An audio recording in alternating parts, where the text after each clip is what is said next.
à la paroisse Bon Berger de la télévision deuxième. Il sonne 13h34 à Pia, dans la préfecture de la Kosa, qui vibre depuis hier au rythme des empoignades des Evala édition 2023.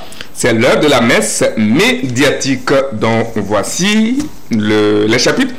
Le premier forum économique Africa 50, la rencontre gouvernement et partis politiques dans le cadre des élections régionales et législatives, la parole d'honneur du président sénégalais Macky Sall à propos de la troisième candidature à la présidentielle. La fin annoncée de la MINUSMA, mission des Nations Unies pour la sécurité du Mali, les luttes traditionnelles Evala dans la Kosa. Voilà l'évangile au menu de la messe de ce dimanche 9 juillet 2023. Elle sera dite par Jules Ferry Agbo, à gauche, analyste sociopolitique, président national du mouvement Fort et Grand, et puis ambassadeur genre et développement 2021. À ma droite, El Hadj Acha Ibrahim, directeur de publication, patron donc du journal Temps Nouveau. Je vous prie de vous associer à moi pour leur souhaiter une bienvenue cordiale et sincère bienvenue. Bonjour. Bonjour, monsieur Rick. Président comment vous abrégez ça? MFEG. Bienvenue sur ce plateau. Merci, monsieur Rick. Merci, mon cher aîné. Bien de choses aux téléspectatrices et téléspectateurs qui nous suivent de loin chaque jour. Aujourd'hui, dimanche, nous sommes encore là pour une nouvelle messe pour éclairer le public sur certains sujets phares de la semaine. El Hadj Acha Ibrahim Lassindi. Merci Eric, merci mon co-débatteur. Donc nous saluons tout le monde, tous ceux qui sont branchés à la TV2, et je pense que nous allons décortiquer ensemble l'actualité sociopolitique et économique de notre pays, pourquoi pas aussi scruter l'horizon au niveau de l'international, voir éventuellement ce qui se passe aussi là-bas et poser notre analyse critique qui puisse amener à comprendre davantage ce qui se fait au niveau national et international. Tout à fait, analyse critique et constructive. Bien évidemment. Très bien. Techniquement, c'est Alexandre Tchalim qui me rend service de studio jusqu'à la régie, du cadrage donc à la diffusion, à qui je souhaite une excellente journée et à qui je dis vraiment merci pour sa labeur, son abnégation et son engagement au service de nos téléspectateurs. Moi, c'est Eric Tarandek, le prince héritier de la Bina, basé à Sotou-Bois. L'année a été pendant 2 jours l'épicentre d'une rencontre économique d'envergure des pays du continent intitulée Africa 50. Il était question pour les participants à cette rencontre de poser les bases d'un développement économique inclusif et intégré. C'était sous l'égide du chef de l'État togolais Faure Essozima Gnassingbé, très élégant, éloquent, qui a prononcé un discours très impressionnant et vibrant. Alors, un discours qui a retenti à travers la presse et aussi à travers les réseaux sociaux d'ici et d'ailleurs. On dirait que Lomé, notre capitale, est devenue également la capitale des rencontres économiques. Mais avant de poser mes questions à mes invités, nous allons traverser quelques titres de quelques journaux en live. C'est le dialogue d'abord sur lequel on peut lire Forum Intra for Africa, l'exploitation de la route Lomé-Palimé, cédée à Africa 50. Ça, c'est une bonne nouvelle que nous allons apprécier ensemble. Chronique de la semaine dit solutionner le déficit du financement des infrastructures en Afrique. eh bien, le président Faure Gnassingbé relève 5 remarques sur lesquelles peut-être mes invités pourront revenir. Écho du pays n'est pas du reste parle de ce forum et dit Forum Africa 50, le financement des infrastructures au menu des échanges. Ça, c'était le programme donc de la rencontre. Le libéral Forum Afrique, titre Forum Afrique, Africa 50, les grandes réflexions de Lomé. Tout porte à croire que donc tous les journaux se sont intéressés à ce journal et surtout à ce que le forum veut apporter à notre continent. Alors, Atia, je commence par vous. On dirait que Lomé, notre capitale, est devenue également la capitale des grandes rencontres. Vous vous souvenez, il y a eu Lomé, la capitale de la paix, une rencontre sur la paix. Tout récemment, il y a eu encore une rencontre. Voilà. Donc, on peut dire alors que le Togo, vraiment, Lomé devient la capitale, pas seulement du Togo, mais aussi des grandes rencontres internationales. Oui, bien évidemment. Vous savez, quand vous avez une diplomatie offensive, il va de soi que les pays du continent et du monde entier portent un regard attentif sur tout ce que vous faites et que votre pays aussi soit la destination privilégiée des hommes de lettres, des hommes de culture, des grands maniants de la finance internationale. Voilà. Donc c'est ce qui amène à ce que Lomé abrite de temps en temps des grandes rencontres internationales et surtout que le chef de l'État togolais, je veux parler du président Faure Gnassingbé, qui est un président très tourné vers l'émergence de l'Afrique, tourné vers la paix dans le monde et pourquoi pas dans la sous-région ouest africaine. Donc ça fait que à chaque fois qu'il y a à débattre des sujets qui portent sur la paix, qui portent sur le développement, qui portent sur l'émancipation des peuples, donc il va sans dire que Lomé est disons la destination privilégiée. C'est à Lomé que ces grandes analyses et ces personnalités qui impactent le monde en matière de développement économique, en matière de la stabilité de la paix, puissent converger et ensemble discuter, voir éventuellement ce qu'il y a lieu de retenir pour la bonne marche du pays, bien évidemment, puisque quand on tient une rencontre dans un pays, les premières fleurs vont au pays hôte, c'est-à-dire qui abrite cette rencontre, et en même temps aussi, il y a, quoi qu'on dise, de la valeur ajoutée, parce que les populations aussi vont en bénéficier.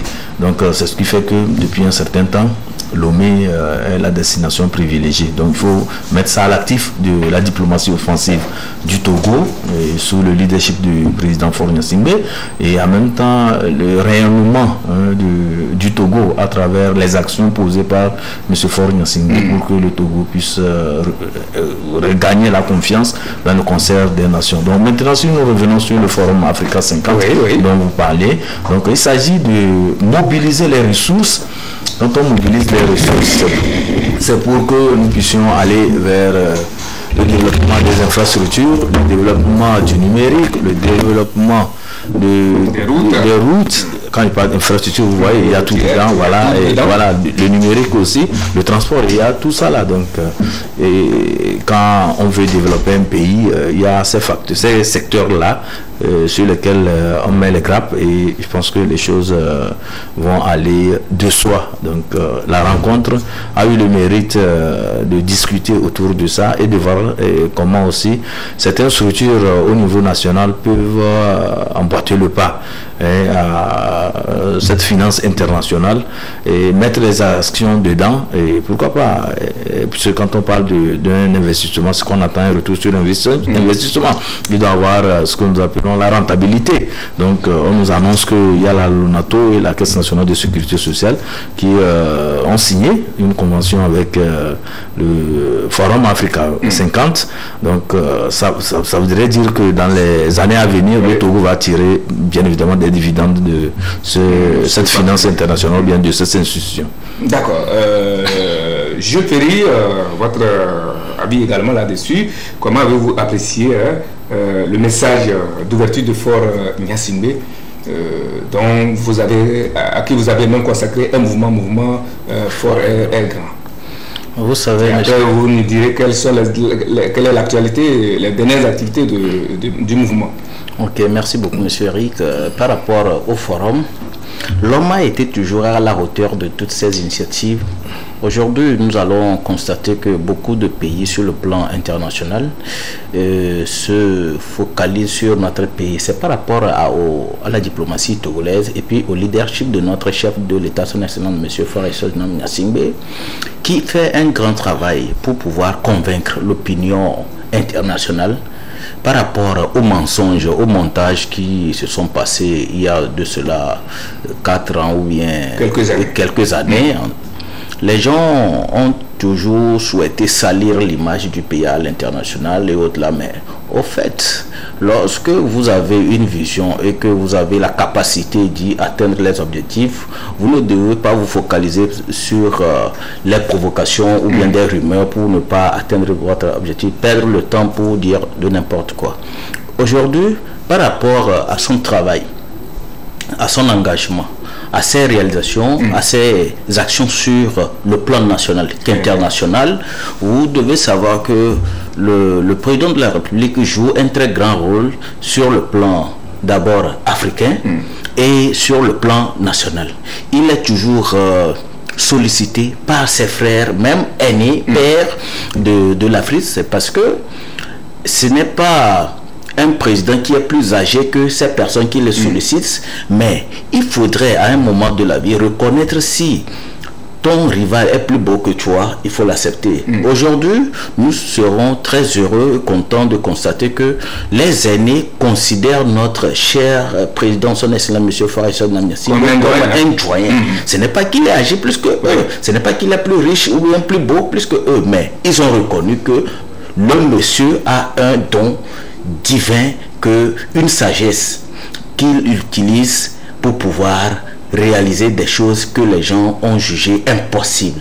Aujourd'hui, ces forums ou bien ces initiatives qui se dirigent vers Lomé doivent être d'abord un fruit pour tout le peuple togolais. C'est-à-dire, à partir de ces actions, ceux qui n'ont pas découvert le Togo profitent pour découvrir le Togo, les investisseurs qui font le déplacement. Parallèlement à ces assises, il a eu des tournées sur les grandes artères de la ville et puis à la visite de certains points stratégiques du Togo et même de certaines réalisations, comme Pia de l'autre côté et tout ça. Et donc c'est un tremplin. Ouais, donc nous devons être heureux de voir que ces actions-là se posent sur notre pays, le Togo, parce que ça va dans l'avantage de notre pays et que ceux qui visitent le pays peuvent toutefois trouver des opportunités pour pouvoir investir. Donc, prions à ce que ces initiatives-là se pérennisent sur notre pays et que les initiatives prochaines puissent aussi porter fruit et que ces forums que notre pays est en train d'abriter puissent permettre à ce que les fruits viennent toucher les populations. Il ne faut pas que les fruits qui vont sortir de ces forums-là restent dans un cercle et que les populations ne puissent pas être heureux à partir des biens de ces forums. Oui, Acha, peut-on espérer un développement endogène du continent africain sans la main tendue à l'Occident, comme c'est le cas toujours? Et ça dit que les pays d'Afrique ont commencé par comprendre que leur développement n'est pas forcément une affaire de coopération nord-sud ou sud-nord. Oui, c'est vrai que depuis longtemps, nous avons axé ou bien tablé le développement de l'Afrique sur l'aide au développement. Et la plupart des pays attendent toujours que les Occidentaux envoient des fonds avant qu'ils n'arrivent à construire des écoles, avant qu'ils n'aient créé des hôpitaux. Et pendant ce temps, il y a des ressources internes qui sont mal gérées. par certains dirigeants, n'ayons pas peur de le dire. Et ça fait que l'Afrique a connu un très grand retard. Mais avec la nouvelle génération de présidents, de chefs d'État, beaucoup plus visionnaires, donc il y a un nouveau repositionnement. Le nouveau repositionnement amène à ce que on croit d'abord en la coopération sud-sud. Les Africains vont créer des initiatives au niveau du continent, voir comment ils vont, comme on le dit, se serrer les coudes et voir éventuellement comment aller vers l'avant. Donc ce sont ces initiatives-là qui se perpétuent. Vous allez voir que au niveau de la CEDEAO, il y a des mécanismes qui sont mis en place. Au niveau de l'Union africaine, il y a des mécanismes qui sont mis en place. En dehors de ça aussi, au niveau du Togo, vous savez, il y a aussi des initiatives qui sont mises en place avec les grands bailleurs, les grands opérateurs économiques, qui soient nationaux ou bien des autres pays. Donc tout ça là, c'est des initiatives qu'on essaie de mettre en place pour voir comment booster le développement en interne. On ne va plus atteindre l'Occident. Vous savez, avec la crise ukraino-russe, nous avons vu beaucoup de choses. Il y a eu des périodes où il y a eu des sueurs froides en Afrique parce que le blé ne venait pas. On attendait aussi les intrants qui n'arrivaient pas. Mais vous avez vu que tout récemment, il y a eu une rencontre à Lomé qui a parlé des fertilisants.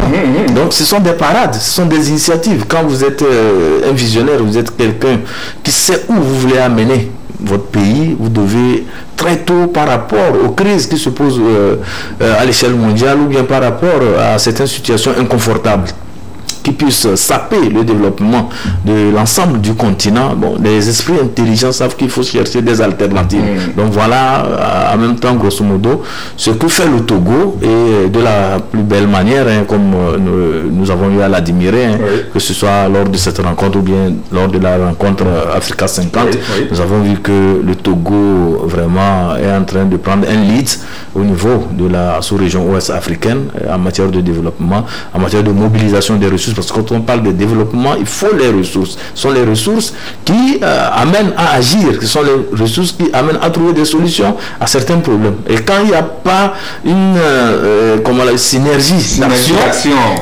au niveau africain, ça ne peut pas aller. Et quand il n'y a pas aussi une certaine disons, méthodologie bien cernée, vous pouvez mobiliser des ressources, mais ça va aller dans tous les sens. C'est ce que le président du mouvement disait. Il disait que quand on mobilise les ressources, quand on fait le développement, que ça profite à la population. Parce que quand vous ne savez pas comment les canaliser, ça va aller dans tous les sens et ça va se retrouver dans un cercle non conventionnel. Et là, la population est mise sur le carreau. C'est ça qui entraîne les crises, c'est ça qui entraîne les frustrations, c'est ça qui entraîne tout ce que nous avons vu comme soubresaut sur le continent. Dans le Togo, depuis un certain temps, la stabilité qui règne, c'est parce qu'à un moment donné, il y a un travail qui a été fait en amont et les autorités continuent toujours de travailler véritablement pour qu'on ait la solidarité au niveau, disons, de notre pays. Et aussi, le chef de l'État tient beaucoup à cela. On parle de l'inclusion financière. Donc, que les ressources du pays puissent profiter à tout le monde, à tous les niveaux.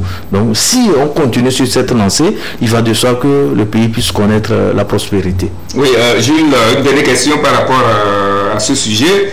Est-ce, c'est la question que je vais vous poser, fait l'objet d'un sujet de dissertation, de dissertation au bac. L'Afrique noire peut-elle se développer sans l'Occident? C'est un sujet de dissertation. Non. Parce que pour le moment, l'Afrique n'a pas encore cette capacité d'aller seule jusqu'à se retrouver au sommet que nous espérons tous. Il y a beaucoup de choses qu'il faut revoir. D'abord, je l'ai toujours dit, l'aîné vient de répéter, l'Afrique d'abord, le seul problème des Africains, c'est la haine. L'Africain a toujours cet esprit d'envie, de jalousie, de telle manière que ce que l'autre fait, je ne suis pas capable de faire plus que lui, mais je préfère tout faire pour mettre les bâtons dans ses roues pour qu'il se retrouve à zéro. Maintenant, lorsque il se retrouve à zéro, toi, tu ne vas pas faire ce qu'il a commencé. Donc, ça reste comme ça. Voir nos pays qui ont été détruits par cet esprit de haine, de jalousie. Ça fait combien d'années ces pays-là sont restés comme ça? Aucune évolution ni développement. ceux qui ont été corrompus, c'est-à-dire les traîtres de l'Afrique, n'ont même pas pu construire les pays qui ont été... J'aime bien votre titre là, pour en faire peut-être un livre, les traîtres de l'Afrique. Oui, les traîtres de l'Afrique, pour construire encore nos pays. C'est resté comme ça. C'est à partir de cette traite-là aujourd'hui que l'Afrique est en train de subir cette histoire de terrorisme, de djihadistes et autres. Vous pensez que si la Libye était stable, comme hier, on ne va plus avoir ces problèmes-là. Ces terroristes existent depuis. Mais comme l'ennemi vient de le dire, Gaddafi avait une stratégie de les gérer et personne ne savait même pas que ces terroristes existaient même au Sahel. Donc aujourd'hui, les gens se prennent d'une manière, je ne sais pas si c'est l'orgueil ou bien de l'arrogance, on vient vous dire quelque chose, faites ceci à ton frère, là je vais t'aider, autre. Après tu se retrouves à zéro et ils deviennent aigris. Tout à fait. Parce que celui qui t'envoie de faire du mal, lui il a un plan. Et il sait que... Et il a un objectif. Un objectif à atteindre. Moi j'ai toujours l'habitude de dire en formant les jeunes que lorsqu'on vous manipule de faire du mal à X, sachant très bien que tu es capable de le faire, une fois utilisé, celui qui t'a envoyé sait qu'un jour là, on peut encore t'utiliser pour lui faire du mal. Donc, il est prêt à te mettre hors d'état de nuire. Donc, nous devons prendre conscience aujourd'hui en tant que jeunes Africains pour que nous puissions accompagner le développement de notre continent sur les bons plans. Pourquoi? Aujourd'hui, on se dit non, l'Afrique peut se construire elle-même. Non! Est-ce que nous avons déjà la capacité d'aller seul? Nous aujourd'hui, en tant qu'Africains, est-ce qu'on est capable de fabriquer un seul vélo nous-mêmes? Vélo, je parle de vélo. On ne peut pas. Ça fait combien d'années que l'Afrique, les pays africains... Et pourtant, nous avons l'intelligence. Nous avons l'intelligence. C'est juste ce que je suis en train de vous dire, que celui qui est capable de fabriquer les papiers là, celui qui va fabriquer les stylos, est prêt à tout faire pour détruire celui qui veut fabriquer les papiers, pour que lui se dise que moi seul je peux fabriquer le stylo et le papier.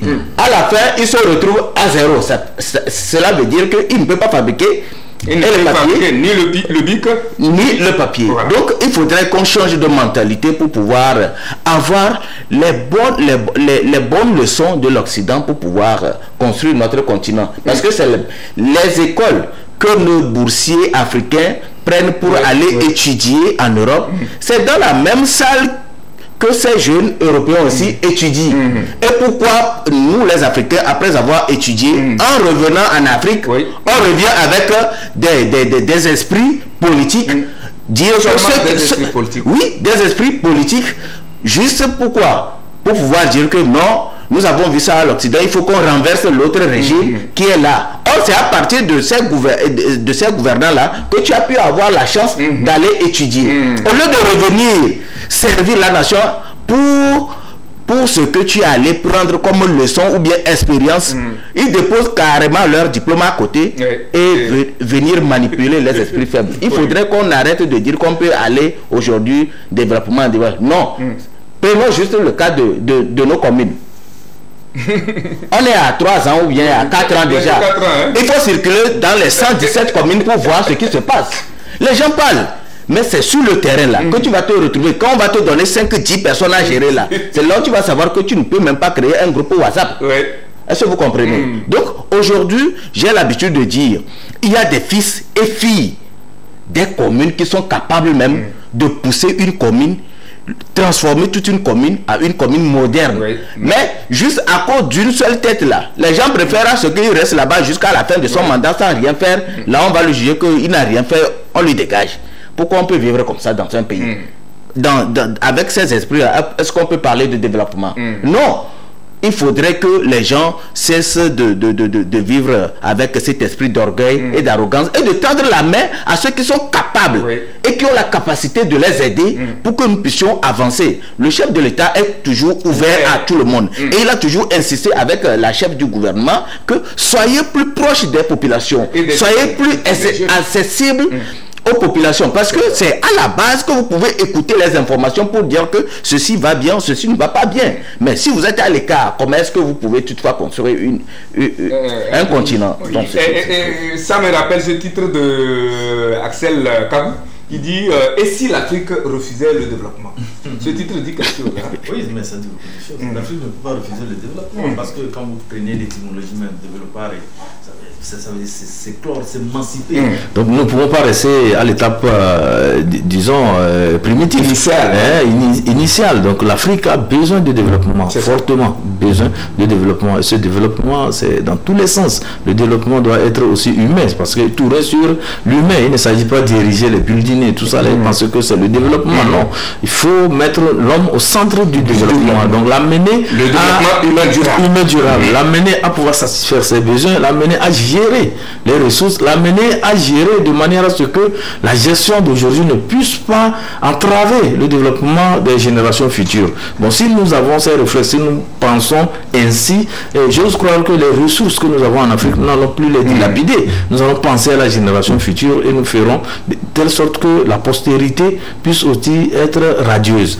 Mais quand vous voyez des agissements de certains de nos compatriotes, de certains de nos concitoyens, comme des rois télé, comme ça, donc ils en disposent des biens, ils envoient ça en Occident, ça ne leur gêne pas. Dans les et à côté, leurs concitoyens sur place. Et je pense que c'est pas bien. Lorsque le chef de l'État parle toujours de la solidarité, il a toujours clamé. La solidarité suppose entre nous, citoyens togolais, nous devons nous entraider. Parce que quand on parle d'évolution, l'évolution se fait dans un mouvement d'ensemble. Quand toi seul tu montes, et tu penses que bon, c'est bon, mais non, mais tu es en train de crier de tu vas t'écrouler. Une suite libre sans doute. Bien sûr, tu vas t'écrouler. Tu n'es même pas en sécurité. Tu ne sert à rien d'ériger. Vous voyez, quand aujourd'hui je circule, je vois des gens être dans leur maison, on dirait si c'était dans des prisons qui sont des barbelés partout, des édifices, des bétons armés un peu partout, qui les entourent. Mais on dirait des prisonniers. Parce qu'ils ne sont pas à l'aise. Ils ne sont pas en symbiose avec leur si vous êtes enseigneuse avec votre entourage, vous n'avez pas besoin de mettre ces artifices-là pour vous barricader contre qui. Vous comprenez? Donc, la solidarité, moi je pense qu'on doit toujours agir sur ces leviers-là. Et c'est ça qui peut nous amener ensemble à nous développer. Oui, quand j'ai lu singulièrement le titre de Axel Kabou, et si l'Afrique refusait le développement, je me suis empris à lui, je me suis dit, mais c'est quoi cette histoire?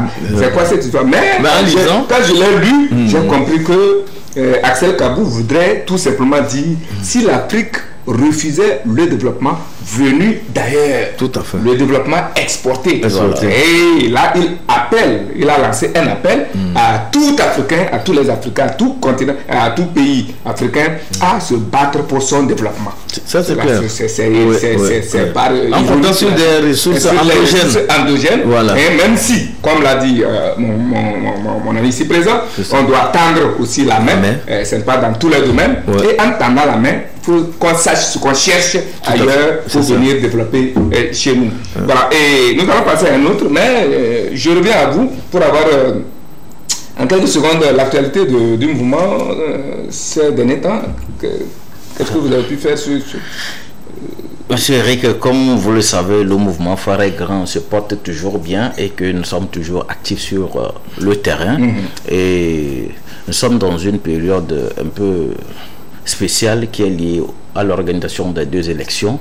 Et le mouvement a toujours cette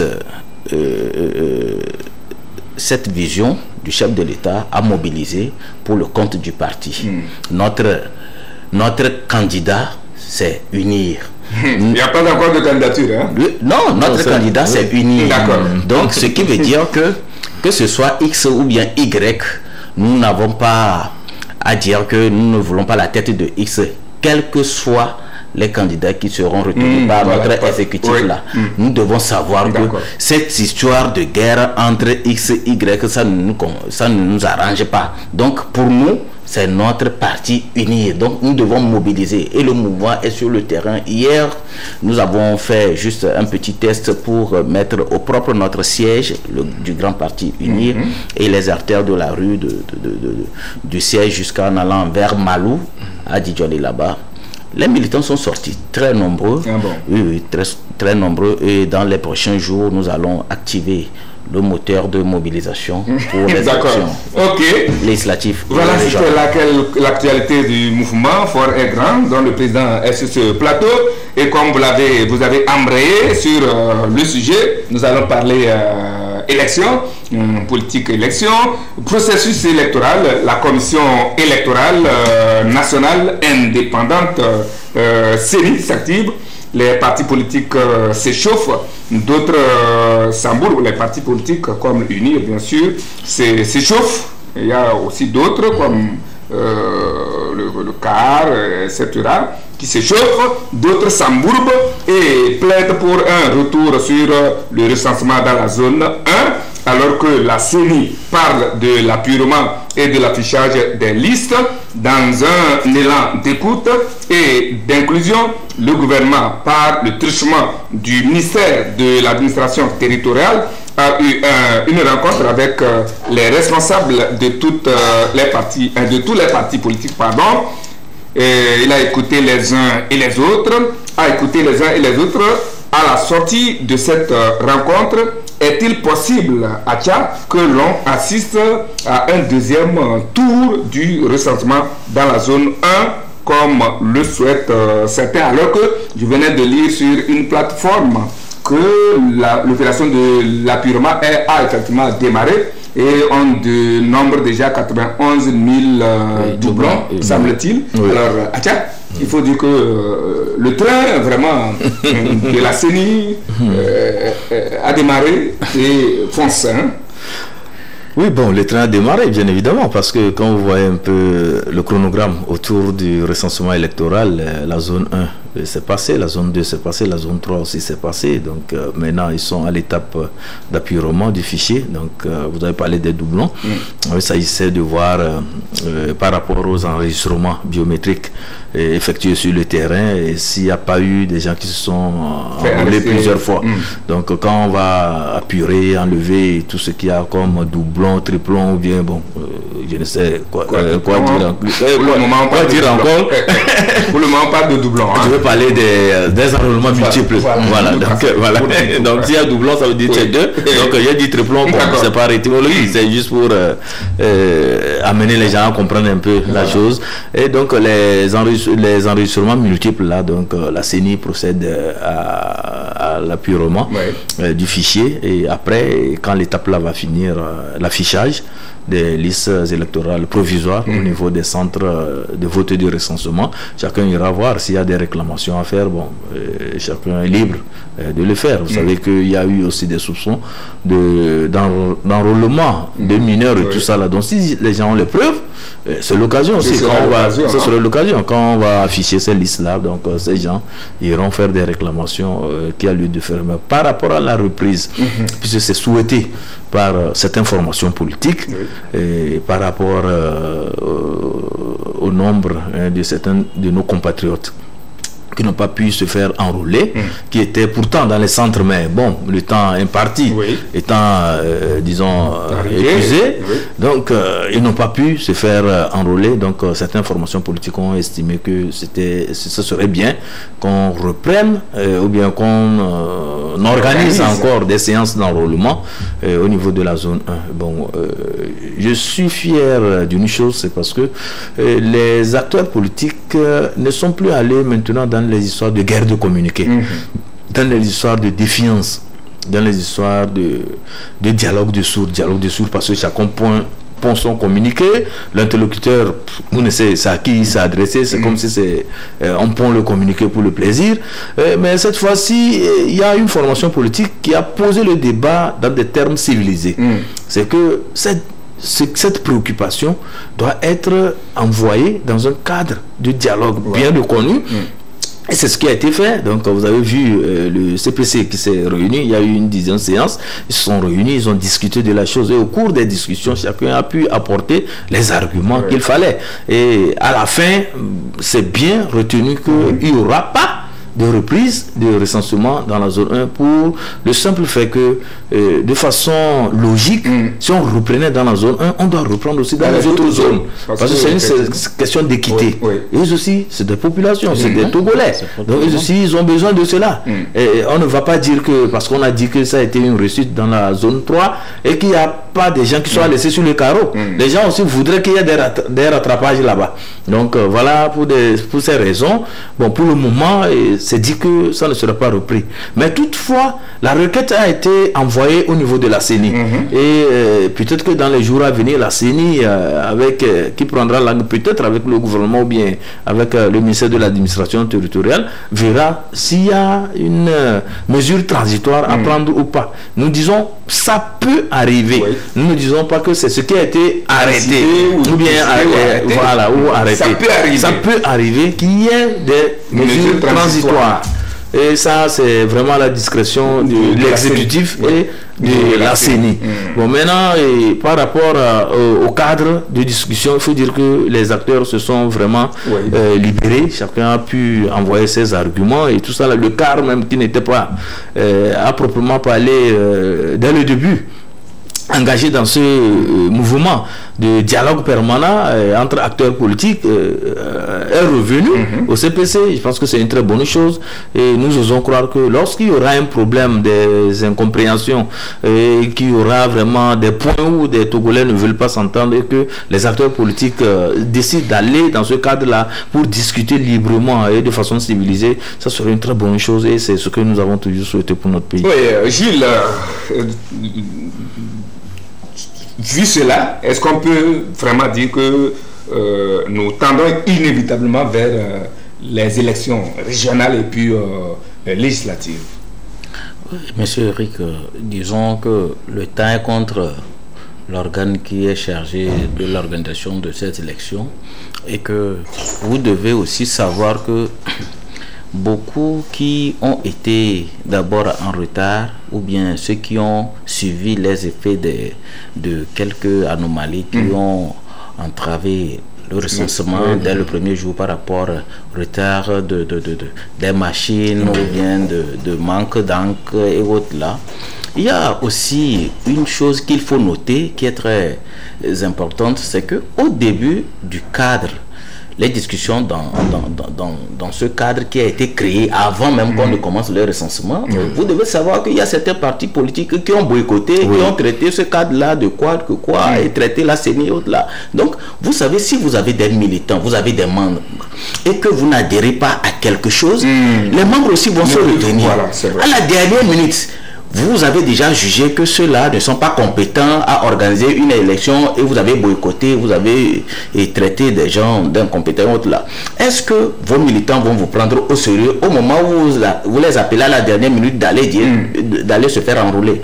D'autres se disent que bon, moi je ne vais pas encore perdre mon temps. Mais à la dernière minute, vous allez voir que tous les centres ont été envahis par la population. C'est parce que à la fin, les communications que nous avons faites pour sensibiliser la population a permis à beaucoup de personnes de comprendre que prendre sa carte d'électeur ne veut pas dire obligatoirement d'aller voter X ou bien Y. Il y a des gens qui n'ont pas leur naissance même. Il y a des gens qui n'ont pas de nationalité. Donc, cette carte peut te permettre d'être identifié d'abord en tant que Togolais si quelque chose t'arrivait. Donc, c'est ces messages-là qui ont permis à la population entière de se faire enrouler. Si aujourd'hui nous parlons de la reprise des recensements, je pense que ça va jouer sur le calendrier établi par la CENI parce que nous avons 2 élections devant nous et cela nécessite aussi les moyens. Le gouvernement doit chercher les moyens, la CENI aussi doit se préparer pour ces élections-là. Seront-elles couplées ou pas? On ne sait pas encore. Donc il y a un grand travail qui doit se faire à la CENI. Donc prions à ce que la majorité qui ont été enrôlés puisse donner le résultat qu'il faut. Et merci aussi à toute la classe politique qu'aujourd'hui, à quelques jours des élections, il n'y a plus des propos de provocation, des propos qui peuvent toutefois donner de violence, de manifestations dans le pays. Nous devons savoir que le peuple togolais même, c'est un peuple intelligent, un peuple très sage, un peuple qui n'aime pas la violence. Mais il arrive des fois que nous avons l'habitude de copier ce qui se fait ailleurs pour pouvoir tester. Or, nous n'avons pas cette culture en nous. C'est ce qu'on peut remarquer. Sinon, le peuple togolais, c'est un peuple qui n'a pas de la violence dans son sang. Nous nous aimons. Mais si nous écartons cet esprit de copier X, Y, je pense que nous allons construire ce pays-là en toute tranquillité. Je le dis, on tend vraiment vers les régionales. Tout à fait. Élections législatives, nous savons, parce que nous le faisons depuis quelques années, mais régionales, très peu de Togolais, et même ceux qui prétendent briguer aux différents postes de cette élection, je doute qu'ils en savent quelque chose. Alors, avant d'en arriver là, ne pensez-vous pas qu'il y a un travail d'éducation, de sensibilisation, de formation et surtout de communication à faire autour de ce concept régional? Bien évidemment, parce que c'est la première fois que le Togo veut organiser ces élections, donc il va falloir expliquer ce processus-là aux Togolais, parce qu'on doit comprendre comment ça se fait, les enjeux liés à cette élection régionale. Donc les Togolais doivent véritablement comprendre, et en même temps comment le vote se fera. Vous comprenez, est-ce que c'est un scrutin de liste, comment ça va se faire et tout ça là. Je pense que il y a déjà quand même un travail de déblayage, parce que j'ai remarqué qu'il y a de plus en plus de la communication autour de l'élection régionale, comment les délégués ou bien disons les conseillers régionaux vont siéger, comment ça se fera, la délibération et tout ça là. Il y a déjà des communications autour de ça, et je pense que ça éclaire en tout cas de plus en plus la lanterne des Togolais, mais cette communication n'est pas assez suffisante, elle n'est pas offensive. Nous aurions aimé quand même que des spécialistes, vous vous rappelez lors des élections de législatives de 2007, au moment où on voulait tester en tout cas une nouvelle façon de faire ça avec des listes et tout ça là, il y avait eu des intellectuels, des juristes qui étaient montés au créneau pour expliquer la chose de long en large aux Togolais. Donc si cette fois-ci on a aussi on procède à cet exercice aussi, ça peut amener les Togolais à comprendre le processus et voter utile, parce qu'il ne sert à rien d'aller glisser son bulletin. Il faut voter en tenant compte de certaines choses, d'un certain nombre de paramètres, de vision, comme vous venez de le dire. Donc si on explique bien la chose, je pense que ça serait très bien. Donc la sensibilisation doit être accentuée au niveau de la CENI, on doit mettre les moyens, l'État même doit mettre les moyens pour que la communication puisse aller très loin. Oui, ma curiosité c'est beaucoup plus sur la mission qui sera assignée aux conseillers régionaux. Est-ce qu'on ne risque pas, si on n'a pas bien expliqué les choses, d'assister à ce qu'on appelle à un affrontement, à un leadership, à un choc entre responsabilités, entre les conseillers municipaux et les conseillers régionaux? Non, il n'y aura pas ça, parce que quand vous prenez un peu notre système de décentralisation, c'est un système de décentralisation à deux niveaux, le niveau en tout cas communal et le niveau régional. Donc c'est à deux échelons. Donc la première partie c'est ça, les élections municipales que nous avons eu à organiser. Donc il y a le conseil municipal dans presque toutes les communes. Et maintenant, au niveau des régions, on veut aussi aller vers des conseillers régionaux. Et ces conseillers régionaux aussi ont leur mission spécifique. Quand vous lisez un peu la loi sur la décentralisation, c'est bien décliné, les missions qui sont assignées à ces conseillers régionaux. Et c'est parmi ces conseillers régionaux, ou bien ces conseillers régionaux qui vont les sénateurs bien évidemment. Donc nous tendons vers une certaine harmonisation, ou bien la mise en place des institutions prévues par notre constitution. C'est un processus vraiment que nous tous, en tout cas, qui demande la participation de tous les Togolais, parce que à terme c'est pour renforcer l'État togolais, renforcer la démocratie au Togo. Voilà. Mais c'était important de le savoir, et il est important de le savoir également pour qu'il n'y ait pas.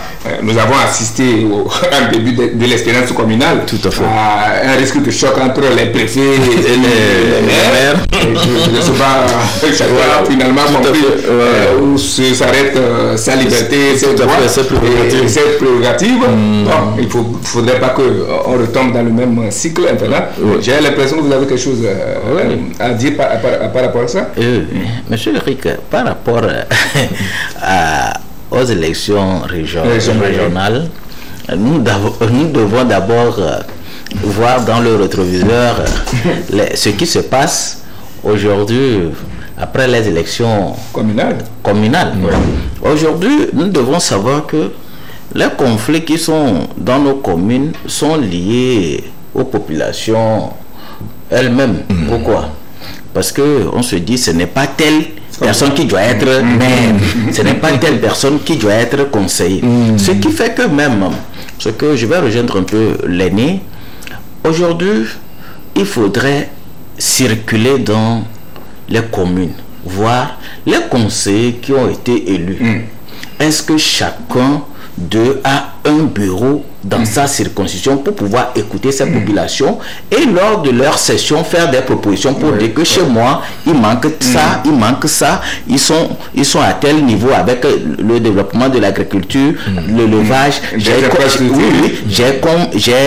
tel nombre d'agriculteurs chez moi, j'ai tel nombre de chômeurs et autres là. Non, c'est seulement des gens se réunissent quand il y a à la maison, quand il y a une session, on les appelle, ils sortent de leur maison, ils viennent et puis ils repartent.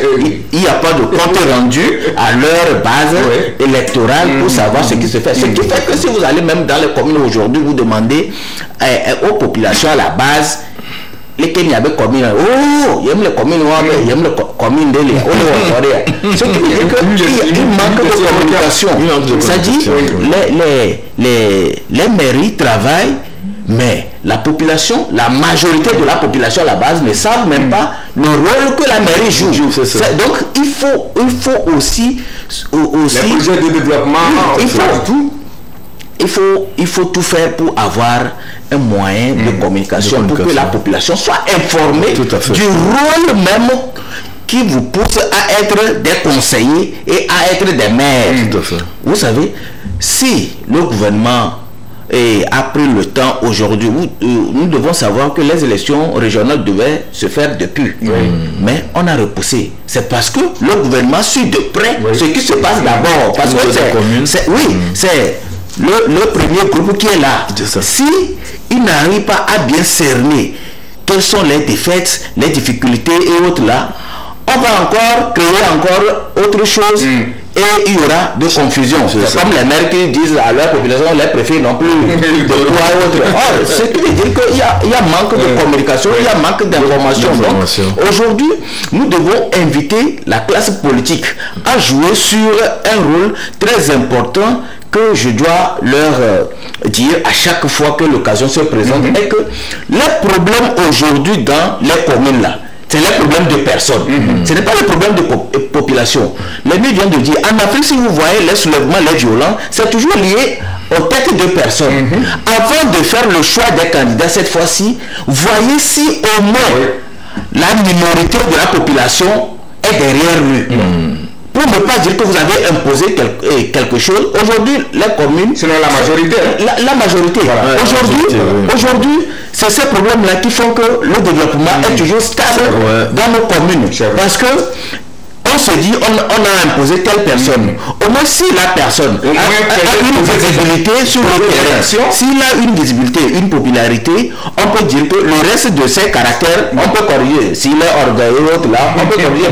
S'il est aimé par la moitié ou bien la majorité, pourquoi pas?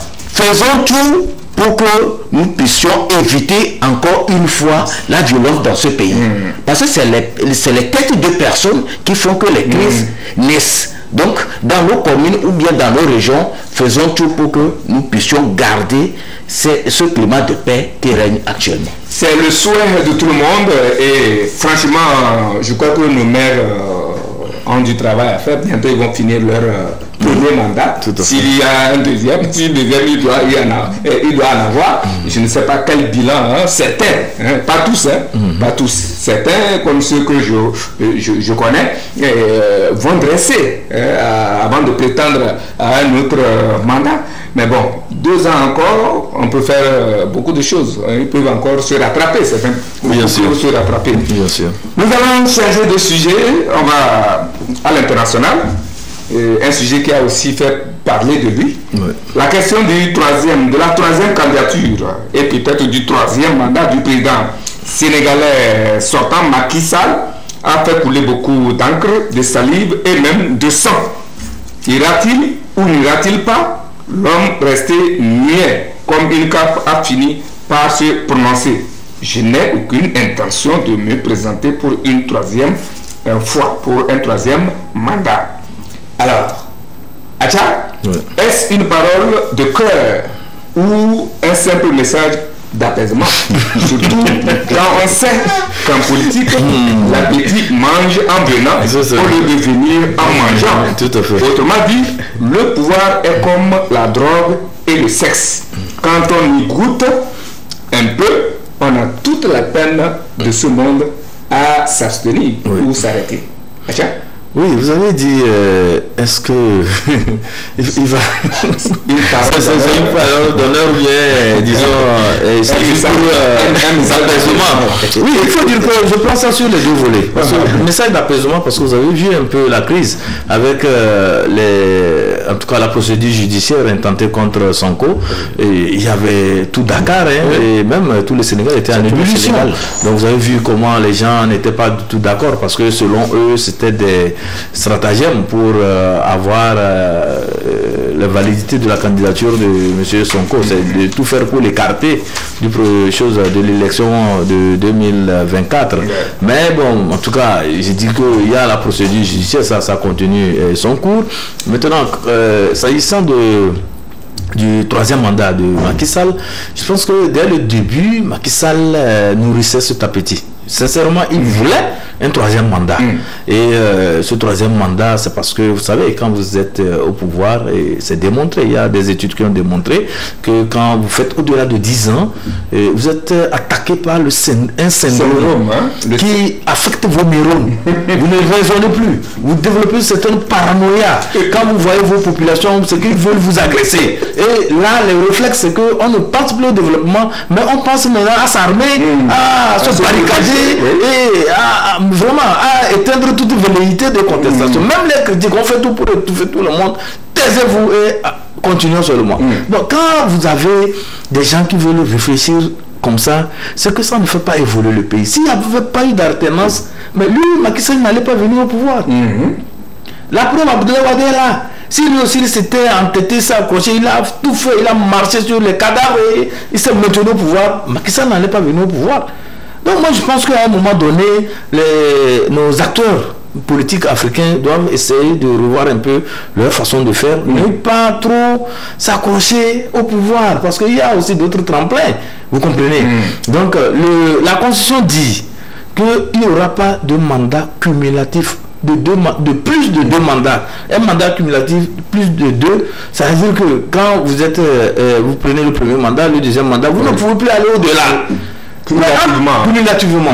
Donc entre-temps, il y a eu une révision constitutionnelle, en tout cas à la fin du premier mandat. Et les gens estiment que non, ça ne fait plus partie, qu'on doit compter maintenant à partir du deuxième mandat où ça n'est pas rétroactif. Puisque c'est là-bas, ça prend effet. Mais la Constitution dit mandat cumulatif. Donc l'autre là, ce n'était pas un mandat. C'est ce que M. Dabiré, un professeur à l'université de Ouagadougou, disons, évoquait. Et il disait que c'est ce que nous appelons en Afrique la sorcellerie constitutionnelle. Vous avez des juges constitutionnels inconséquents qui interprètent la loi selon les desiderata de quelqu'un qui se trouve être leur affidé, en tout cas leur protégé. Et ils viennent maintenant foutre tout ce qu'il y a comme bordel dans l'évolution normale des pays. Et ça, vous avez vu la situation que ça vous voyez créer. L'université Cheikh Anta Diop, l'université de référence. Mais à cause de ces soubresauts et tout ça, vous avez vu ce que ça... les archives sont partis en l'air comme ça. Mais c'est grave. à cause de la volonté d'un monsieur qui veut un troisième mandat, qui n'est même pas régulier. Vous comprenez? Bon, heureusement qu'il a parlé de code d'honneur. Et c'est là où je reviens pour dire que dans la vie, chacun doit avoir un code d'honneur. Parce qu'il y a des limites à ne pas franchir. Quand vous êtes un homme doué de tous les sens, vous êtes un homme intelligent, il y a des codes d'honneur. C'est comme mon confrère Eric qui est ici, il y a des comportements qu'il ne peut pas poser en public. Parce qu'il a un code d'honneur. Il sait que je ne dois pas franchir ceci. Et c'est un philosophe que nous connaissons très bien, que les élèves apprécient, qui a formé des gens. S'il pose certains comportements, il va dire, mais c'est notre professeur là qui dit ça. C'est ce que nous appelons les principes. Il faut se donner des principes. Donc voilà, Macky Sall a dit, bon, par rapport à ce code, il dit non, je ne vais pas aller. Même si, bon, ça on sait que c'est juste pour se donner bonne conscience, mais on sait qu'il s'est rétracté. Et voilà, on attend voir, puisque en Afrique, les hommes politiques sont très changeants, ils sont vraiment versatiles. On ne sait pas si, peut-être à l'heure de 2024, il peut revenir avec un autre principe. Le matin, voilà. Donc c'est pourquoi les gens sont un peu prudents, dubitatifs, on est prudent, on le regarde faire et tout ça là. Donc c'est vrai que on commence pas à lui faire miroiter une carrière internationale. On dit il va aller peut-être remplacer Guterres, on dit on le signale à l'ONU, on le signale même dans une institution aussi au niveau international. Bon, ça c'est pour lui couper la sortie de c'est pour l'amener vraiment à revenir à de meilleurs sentiments comme il est revenu à ses meilleurs Gilles, la même question, je vous l'adresse. Est-ce une parole d'honneur ou un message d'apaisement? Acha a donné sa version sur les deux positions qui à mon avis ne sont pas à exclure, notamment aussi. Je veux vous écouter là-dessus. Oui, comme l'aîné vient de le dire, le domaine politique, en formant les jeunes, moi j'ai l'habitude de leur dire la vérité. La politique est réservée à une catégorie de personnes parce que c'est un domaine réservé à des types de personnes qui ont aussi ce destin-là de bien le faire. Puisque en regardant un peu dans le rétroviseur, il y a certains qui ont donné même parole. À moins de quelques jours, quelques jours, ils se sont pris mes responsabilités. Tout à fait. Ne tombe pas dans la violence. Aujourd'hui, ils ont pris leurs responsabilités.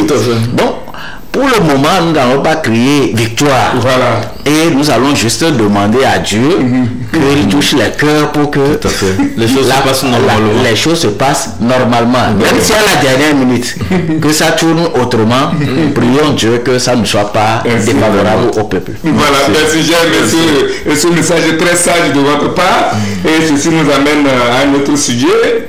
Le Mali qui veut se débarrasser de la mission des Nations Unies déployée depuis quelques années dans ce pays pour assurer sa protection contre les terroristes et les djihadistes.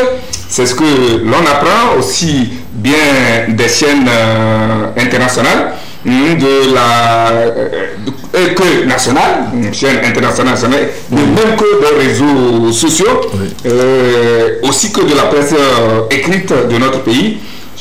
La preuve, je lis sur ce journal de Écho du pays, Macky Sall, oui, le titre, non, c'est plutôt dans le dialogue. Insécurité, non, ce n'est pas là non plus. Voilà, là finalement, je me cherche et là, je dois me retrouver dans mes propres papiers, c'est encore mieux. Alors, ce n'est pas sa première décision dans tous les cas. On se souvient à Tcha Ibrahim que dès son arrivée, le colonel Goïta a fait déguerpir les forces Wagner et Barkhane. Alors, question que je voudrais, sur quoi le Mali compte-t-il pour chasser toutes ces forces de son territoire? Oui, il faut dire que le Assimi Goïta, qui est un officier, bien évidemment, de l'armée malienne et qui dirigeait les forces spéciales, a pu connaître les faiblesses de l'armée malienne. Et lorsqu'il a pris le pouvoir, il a comblé ces faiblesses et ses déficits.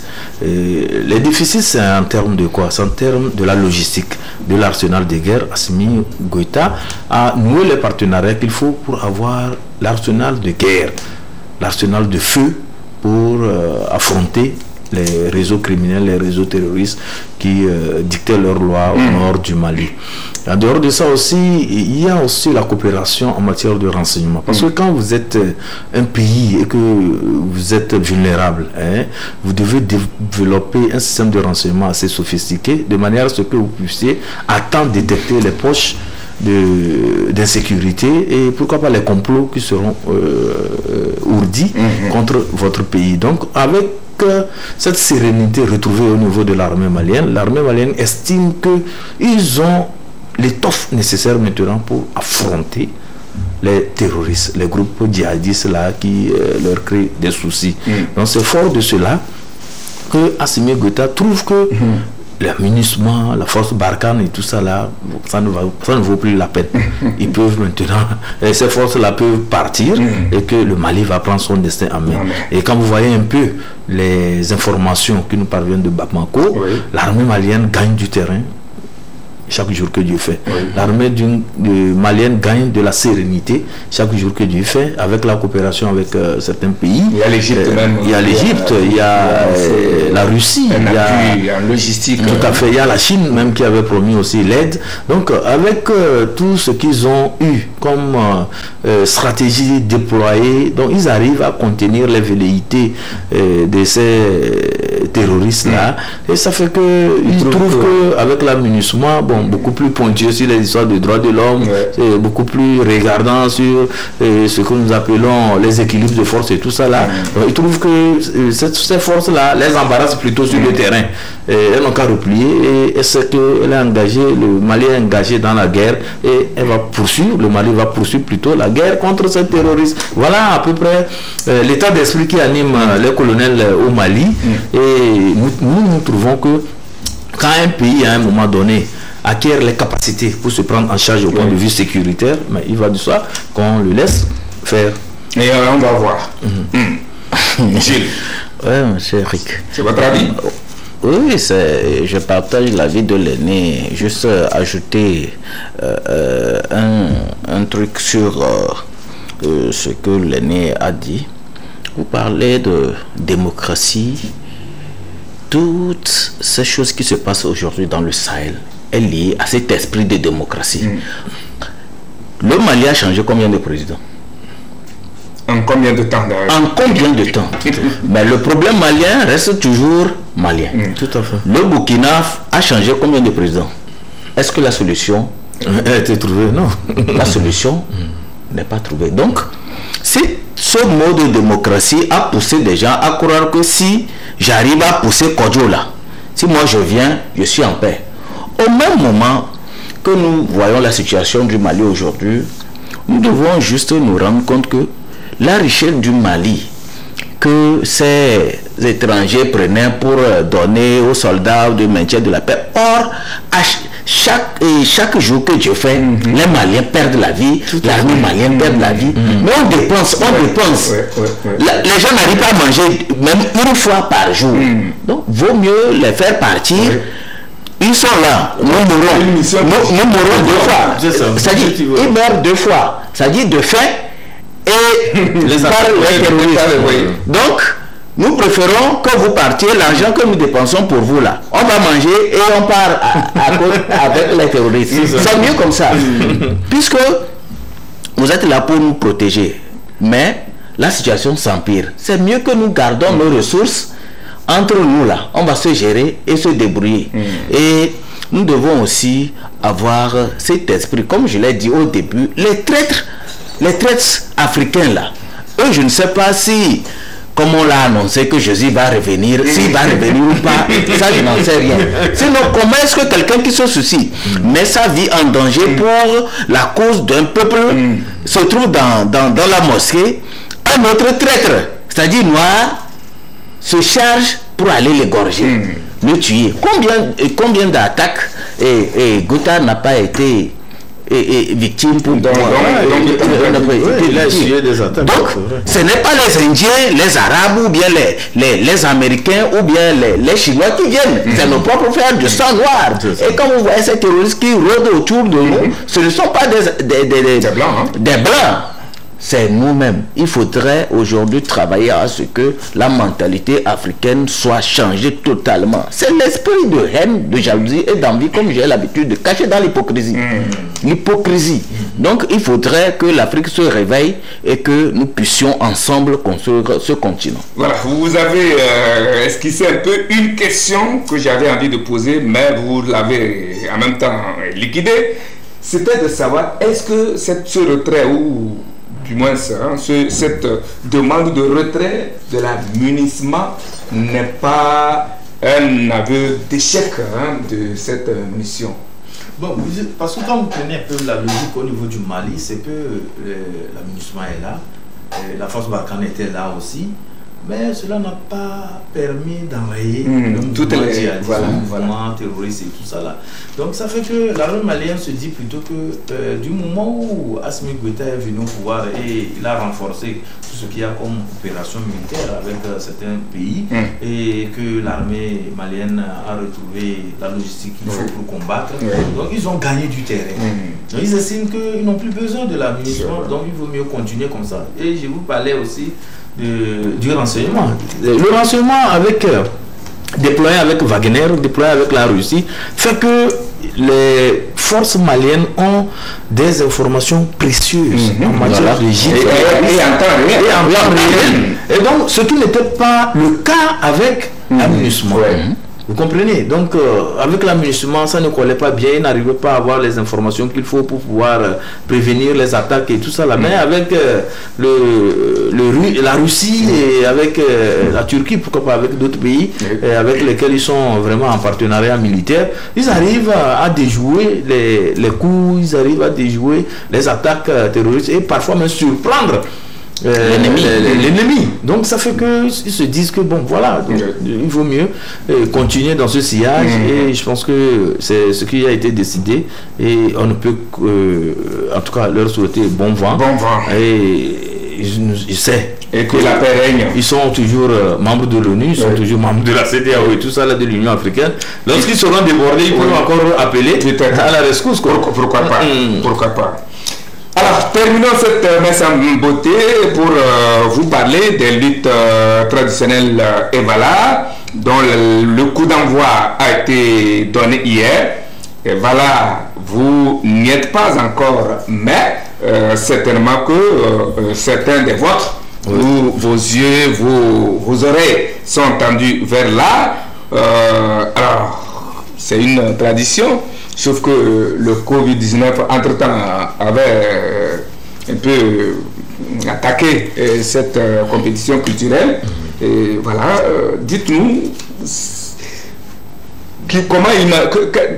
quel visage ou quelle ambiance imaginez-vous dans la ville de Kara, la nuit et jour, autour et dans les arènes, dans les hôtels, dans les bars, sur la route, un peu partout. Essayez de nous décrire un peu en photographe, en bon photographe, ce qui se passe pour nous qui ne sommes pas encore allés. Donc, disons tout simplement que c'est un rendez-vous culturel et en même temps initiatique, parce que le côté initiatique est déjà fait. Bon, maintenant c'est le côté culturel qui va être mis en exergue par les empoignades dans les arènes, et ça a commencé déjà depuis hier. Et je pense que l'atmosphère est bon enfant là-bas, parce que selon les informations qui nous sont parvenues, les choses se passent normalement. Et en même temps aussi, je voudrais mettre l'accent sur l'organisation, parce que quand il y a une fête comme ça, un rendez-vous culturel comme ça de haut niveau qui draine vraiment beaucoup de monde, quand l'organisation pêche, les choses sont dans le fiasco. Mais nous avons remarqué que depuis un certain temps, avec l'implication du préfet Bakali et le comité d'organisation qui regroupe les chefs religieux et tout ça là, les chefs traditionnels et en tout cas les chefs traditionnels bien évidemment, les chefs religieux et tout ça là, et tout ce bon monde là, les autorités locales, et ça fait que l'organisation est beaucoup plus raffinée. Il n'y a plus trop de cueil dans la célébration de cette fête initiatique et disons, culturel hein, et que nous vivons souvent à Kara. Les gens viennent et on n'entend pas trop. Si Alexandre Tchalim a quelques ça marche bien. Histoire de voir. Tout à fait, l'ambiance là-bas. Donc les soirées, les hôtels, les gens vont faire des recettes. Et ce qui est aussi très important, c'est que au cours de cette période qui draine beaucoup de monde, il y a aussi des ONG qui se positionnent. En matière de sensibilisation sur la sexualité, et tout ça là, la santé de la reproduction, les comportements responsables pour ne pas créer des situations sanitaires préoccupantes dans la région. Et il y a aussi d'autres qui se positionnent aussi en matière de civisme.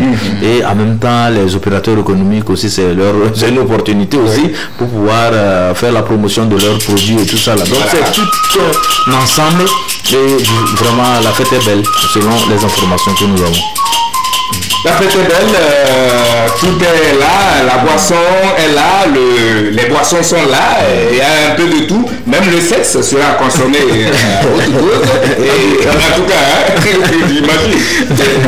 Gilles, un mot là-dessus, on se sépare. Ok, nous allons juste souhaiter une bonne fête au peuple kabien et surtout pour moi l'essentiel est de prier à ce que les gens contrôlent un peu leur consommation, puisque chaque année, même de la chair, hein. Chaque année cette fête culturelle a toujours laissé après la fête de mauvais souvenirs. Je prie Dieu à ce que cette année, ceux qui ont toujours des esprits noirs, pour que chaque année on puisse peindre en noir que les valates a causé ça, que cette année nous puissions voir cette fête se réaliser jusqu'à la fin et que le bilan soit toujours clair et net, sans incident. Satisfaisant. Merci pour en même temps aussi, vous savez, quand on parle d'influence aussi, c'est le code de la route. Les gens prennent la route pour aller. Donc, vraiment, respecter les consignes, l'excès de vitesse et tout ça, là, c'est les vacances aussi, les enfants sont là. Et voilà, donc, dans la ville, comment circuler, tout ça, là, il faut respecter les consignes, les feux de signalisation, les pancartes et tout ça, là, ne pas s'en donner à l'excès de vitesse. Ceux qui quittent le pour aller, prudence, et en même temps aussi saluer un promoteur qui a mis un aéronef, donc il rallie Lomé Niamtougou. Donc je pense que c'est une révolution, c'est très bien. Ça va faciliter aussi la mobilité pour tous ceux qui voudraient aller à Kara. Je pense que c'est une très bonne chose et vivement que les choses aillent encore de l'avant. Merci, c'est donc ici que s'arrête cette messe. Nous ne sommes qu'au deuxième jour de la lutte. Certainement que d'ici jeudi, vendredi, nous serons là. Nous serons de la partie parce que c'est les jours les plus animés. Tout à fait. Jeudi, vendredi et puis samedi. Et bon voilà.